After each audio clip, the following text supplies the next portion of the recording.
வணக்கம் மக்களே, இந்த வீடியோவில் நாம் பார்க்க போகிறது தர்மபுரியில் தாவேகா சார்பில் எடப்பாடியை வரவேற்று பேனர், அரூர் கூட்டத்தில் கட்சி கொடியுடன் பங்கேற்பு. இது போன்ற சுவாரஸ்யமான தகவல்களை தெரிஞ்சுக்கொள்ள நம்ம சேனலை சப்ஸ்கிரைப் பண்ணி லைக் பண்ணி பெல் பட்டனை ப்ரெஸ் பண்ணிக்கோங்க. அப்போ தான் நம்ம போடுற வீடியோஸ் எல்லாம் நோட்டிஃபிகேஷனாக வரும். தருமபுரி மாவட்டத்தில் அதிமுக பொதுச் செயலாளர் எடப்பாடி பழனிசாமி நேற்று முன்தினம் பிரச்சார பயணத்தை தொடங்கினார்னே சொல்லலாம். நேற்று முன்தினம் 3ஆம் தேதி பல்வேறு இடங்களில் பிரச்சாரத்தில் ஈடுபட்டிருந்தார்னே சொல்லலாம்.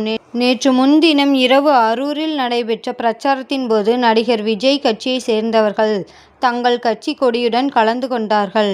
இதேபோல் நேற்று முன்தினம் இரவு தருமபுரி மாவட்டம் காரிமங்கலம் பொம்மஅள்ளி கூட்ரோடு அருகே காரிமங்கலம் தாவேகா மேற்கு ஒன்றிய இளைஞரணி அமைப்பாளர் செல்வம் எடப்பாடி பழனிசாமியை வரவேற்று விஜய் அவர்கள், எடப்பாடி அவர்கள் மற்றும் தனது படத்துடன் பேனர் வைத்திருந்தார். பின்னர் கட்சியின் அறிவுறுத்தலின் பேரில் நேற்று காலை அந்த பேனரை அவர் அப்புறப்படுத்தினார்னே சொல்லலாம். இச்சம்பவம் பெரும் பரபரப்பை ஏற்படுத்தியுள்ளதுனே சொல்லலாம். இது போன்ற தகவல்களை தெரிஞ்சுக்கொள்ள நம்ம சேனலை சப்ஸ்கிரைப் பண்ணி லைக் பண்ணி பெல் பட்டனை ப்ரெஸ் பண்ணிக்கோங்க. அப்போ தான் நம்ம போடுற வீடியோஸ் எல்லாம் நோட்டிஃபிகேஷனாக வரும்.